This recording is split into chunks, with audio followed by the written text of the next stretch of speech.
After learning about the adders and subtractors, the next thing that we want to learn about in the combination circuits, the comparators.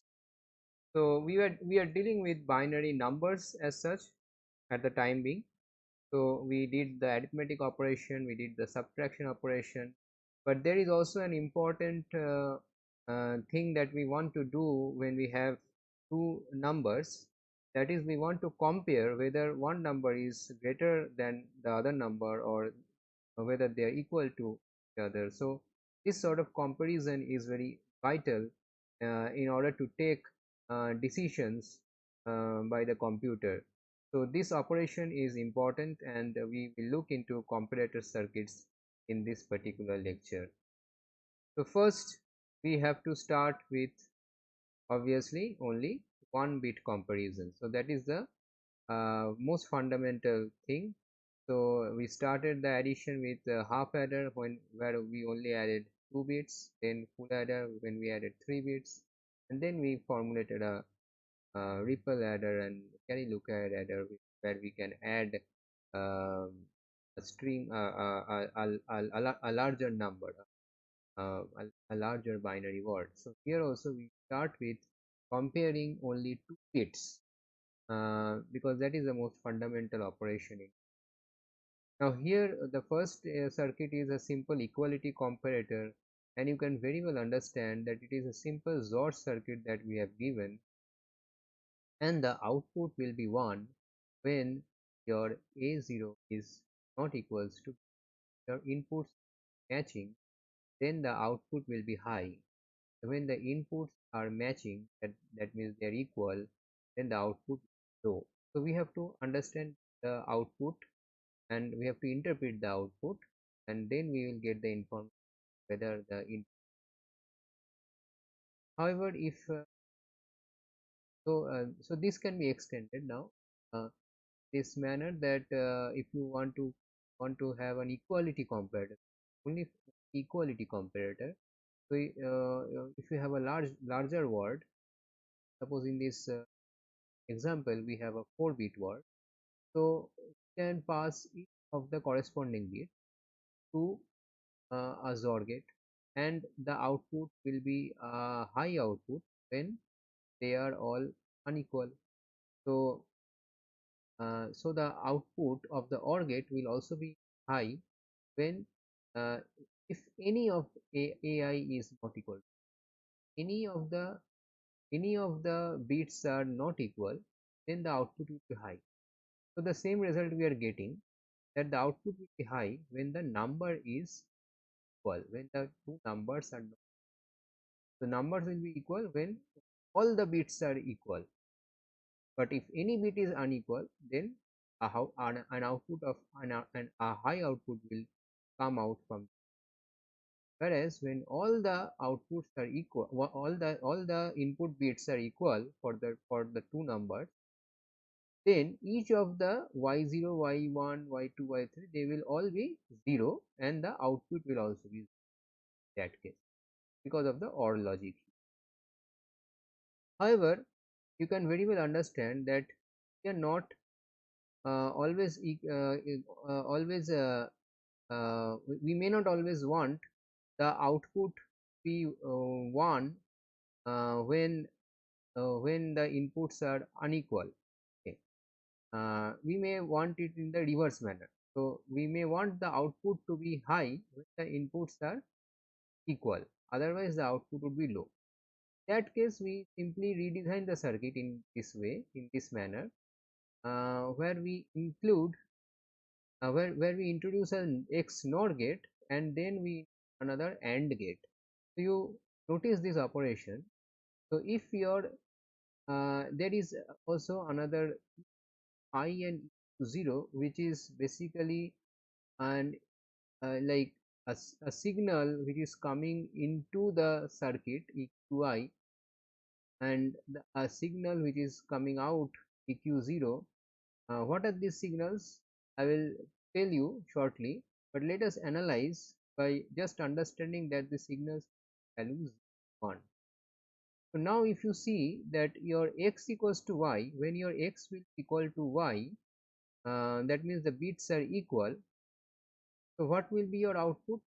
So when you have a x NOR gate, when you have a x NOR gate, when you have equal bits, then the output is 1, right? So you will have, when your x is equals to y, then you will have a 1 here. Now if your EQI is 1, your EQI is also 1, then your 0 will be. So suppose you have already made this one and then you are testing the x and y. So then the test will be good. So if your x is equals to y, then the output will also be 1. Otherwise, if your x is not equal to y, here it will be a 0 and the output will also be 0. So here you see the equality condition results in a high output. Equality condition results in a high output. Whereas in this particular situation, the equality condition will result in a low output. There is also additional advantage here. We will choose this circuit over this one. We will not choose this. What is the additional advantage here? The additional advantage is that you can use this as a block. You can use this as a block, and repeating this block, you will be able to compare larger numbers. Now just notice once this particular circuit where we are comparing larger numbers, and there we needed, okay, these XOR gates were, we were increasing the number of XOR gates, but this OR, so the fan in of this OR would become critical, because you cannot increase to a large extent and then use only one OR gate. You have to increase the number of OR gates also in this level in order to get the circuit. And this is also not a circuit which we are developing utilizing the idea of using lower order circuits to build higher order circuits. So I already told you that is a very fundamental idea and very important idea in digital electronics. We build lower order circuits and then we repeat that, and or we connect that lower order circuit in some way so that a higher order circuit is also is getting built. But here this particular lower order circuit cannot be connected to each other in order to get a higher order circuit. However, this particular circuit can be connected together in order to build a higher order circuit, and in that case this EQI signal comes in picture. The importance of this EQI comes into. Let us see. So this is the equality comparator for an n bit number. This n can be any number. So what it is doing? You see, it is starting with your a0 b0, then a1. So this thing is your a0 b0 you are supplying here, and you are initially you are giving EQI as 1. Initially you are giving EQI as 1. Then some EQ0 is coming out from here, and that you are passing to the EQI of the next block, next such block. And in the next block you are changing this A0 to A1, B0 to B1, and in this way you are connecting this blocks together as a string of blocks. So now you notice that since that what will happen here, if you have your a0 b0 equal, then due to your initially supplying a 1 here, your output will be 1 also. So you are again supplying a 1 at your EQI. So now again if your ai bi is equal, then again an output of 1 will come out, and in this way when all the corresponding bits, all the corresponding A and B bits are equal, then a final output of 1 will also come out of the total circuit. Now imagine if at any position any bit is unequal, if at any position any bit is unequal, then immediately a 0 will come out. a 0 will come out, and whenever a 0 is coming out, then this input becoming 0, the output will always be 0, and this 0 will continue throughout, and at the end also you will get a, that will indicate the two numbers are unequal. So this is the equality comparator for a n bit number. It's very easy. However, we will not be only interested in equality comparison only. We want actually magnitude comparison, whether a number is greater or lesser than another number is also a point of vital importance. That is what comparison is actually. It is not simply equality comparison.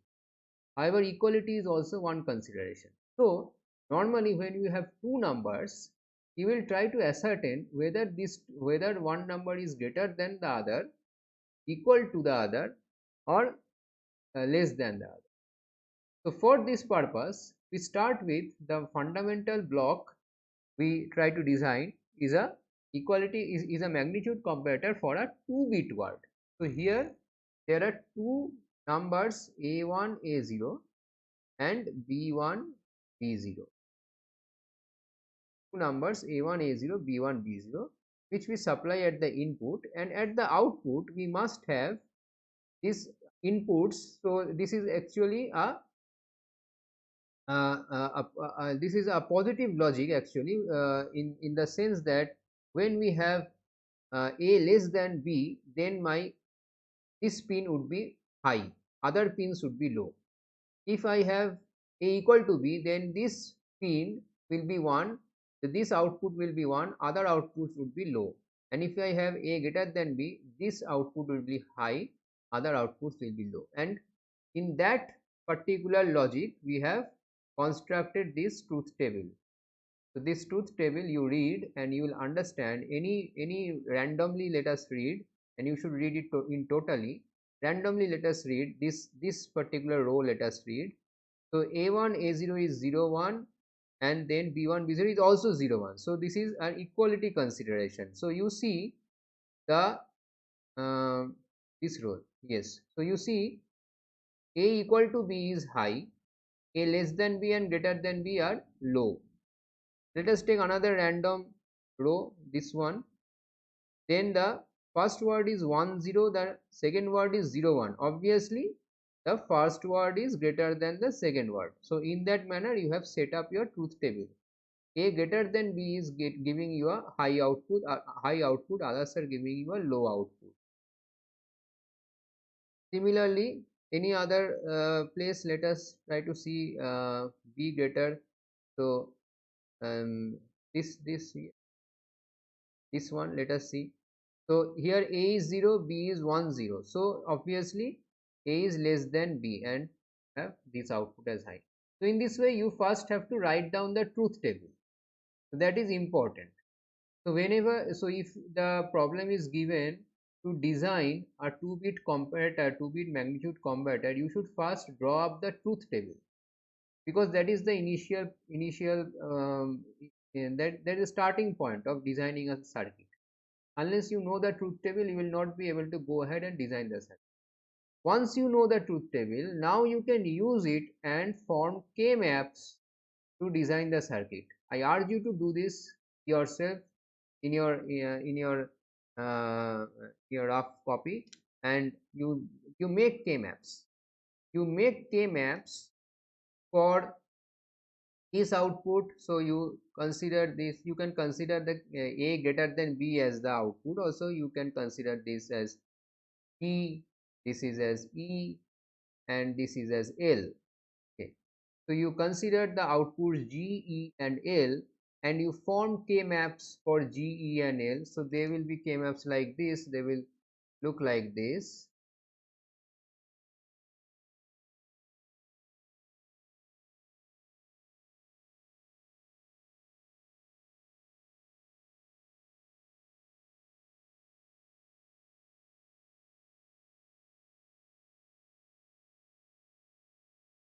You can take your ab and sorry a1 a0 and b1 b0 here, and you have to indicate for what you are writing this. So you write G at the side. Then you repeat this for E, another K-map you draw.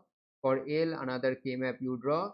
And after drawing these K-maps, then you solve the K-maps and you will get expressions. For G equals to, you will get some expression. E, you will get some expression. L, you will get another expression.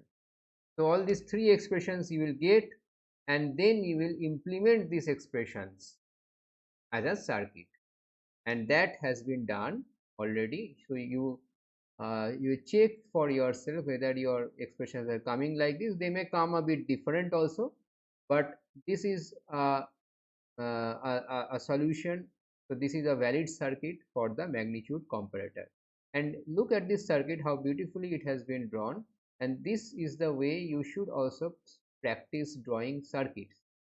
So you see, at the first level, the signals are given as lines. So the signal buses are constructed, and from this signal bus lines, you can take up any signal and form whatever logic you want to form. So this is the first level logic, and this is the last level logic, final level logic. So here in the first level, this was a AND OR type of logic. This is a XNOR AND type of logic, and this is also again an AND OR type of logic. So there is always a first level, second level logic.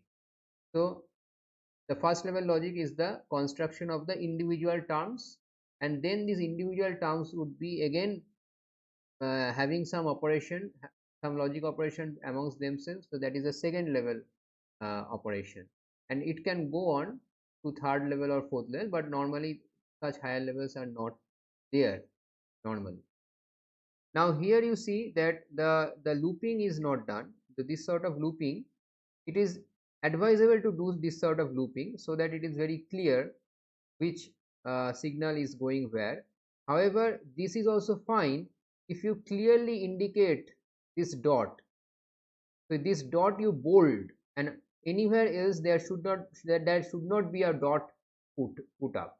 So you should use very fine pen or pencil, so in order to make it very clear. So these dots, wherever it is originating from, should be very prominent, and nowhere else there should ever be a dot. So like if suppose you for any reason you put some dot gets put up here, the pen gets pointed here, or then it will be uncertain what is happening. Okay, so it is always good to use loops, that is very clear that from where you are taking which signal. But you can also do this, but if you are doing this, it is at your own responsibility and risk you do this, so that you should make the origin very clearly indicated, and nowhere else there should be a dot at the intersection.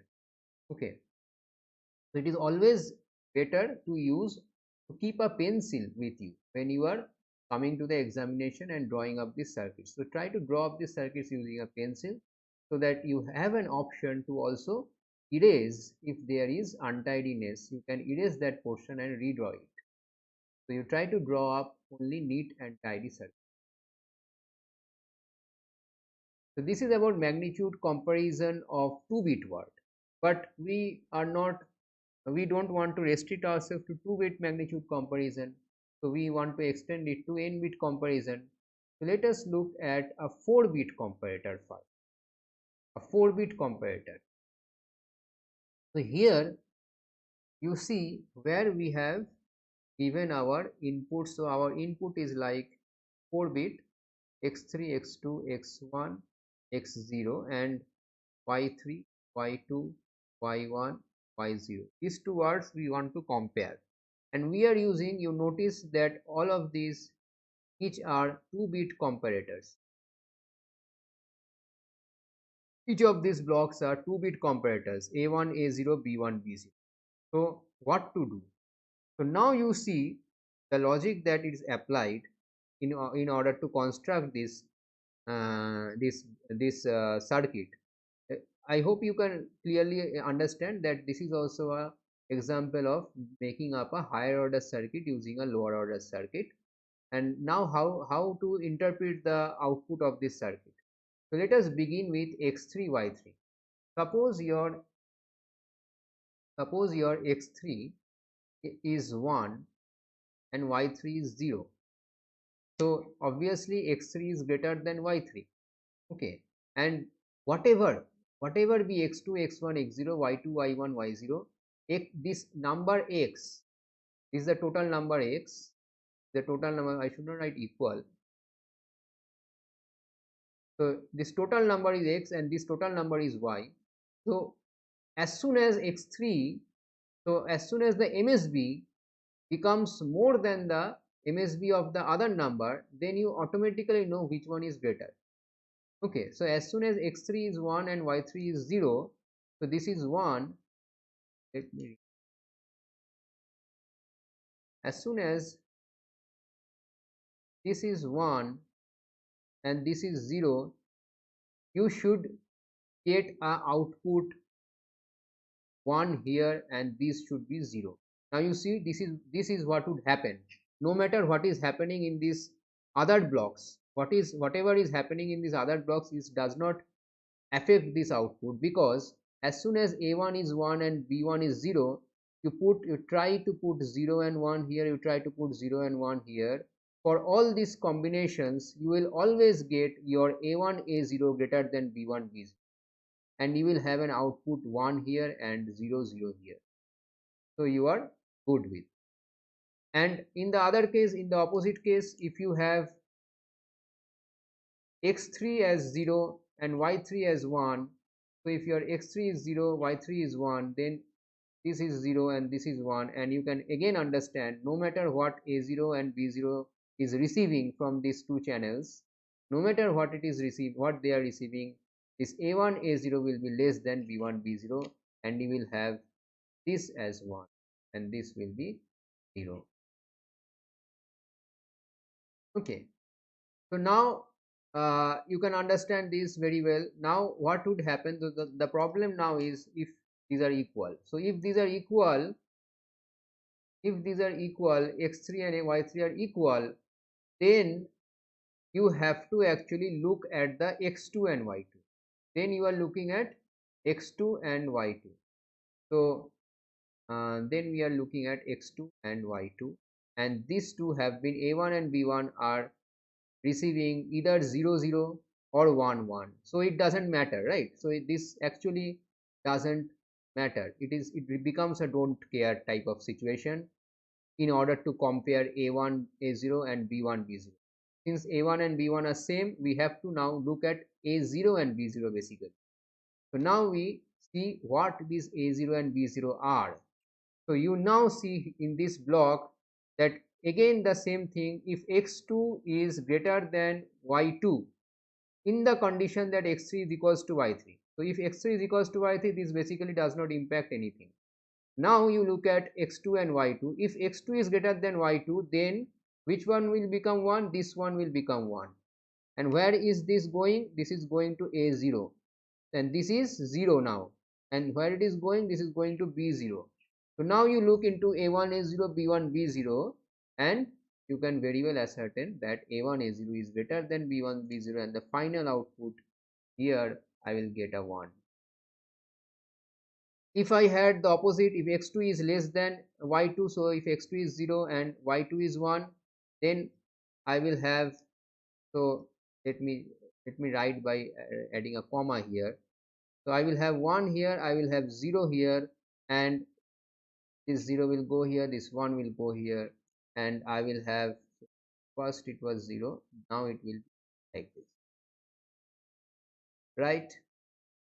And even if x2 and y2 becomes equal, suppose x2 and y2 is also equal, then this would not impact anything, and I would have to look at x1 and y1. Again the same business, if x1 and y1, so these are last two words, so these last two words can be compared together. And now if I have x1 x0 greater than y1 y0, then this was not care, this was don't care, this was don't care. So I will have a 1 here, 0 here, 1 here, 0 here, and then again this is greater, this is lesser, so I will have a 1 here which will again give a 1 here. So this final output will become high. So that is how any number, any length of number will be able to compare properly using this sort of circuit arrangement. And if these last two bits are also equal, then you see what would happen if these last two bits are also equal, then both this will be 0. So this would be 0 and this would also be 0, and hence both these numbers will be equal. So both these outputs will be zeros, and this would come here as 0 0, and finally this would make these two numbers a1 a0 and b1 b0 here also equal, and hence this will be high and the others will. So it is also doing the equality comparison correctly. So this is all about using a 2-bit magnitude comparator to form a 4-bit magnitude comparator in this particular example. However, I hope you can understand that this is not limited to 4-bit comparison. You can make it any number of bit, any number of bit you can compare, and I hope you are able to understand how to connect these 2-bit comparators with each other in order to make uh, any number of bit comparator. Okay, so so that is all in this lecture. So um, I hope you got an understanding of comparison, and you will be able to build up the circuits. And only one circuit which we built up using a K-map here was the 2-bit comparator circuit. That is important for you to practice. And so with this I end the lecture, and that this also ends the arithmetic part of circuit. So we will not show in the class, will not show in lecture any other circuits which are doing any sort of arithmetic operations, like this addition, subtraction, comparison. However, you know that there are other arithmetic operations also, so you can very well expect that such operations can come up in your exam, and you might be asked to make a multiplicator, or a divider or something like that, or like prime number detector. This sort of various examples are there. So those things can be asked in the exam. So at every case, what you have to do, if you don't have a standard circuit, if you don't know a standard circuit from the lectures, what you have to do, you have to build up a truth table and solve the K-map, and then implement the circuit. That's the thing. Okay, so thank you for your attention, and see you in the next lecture.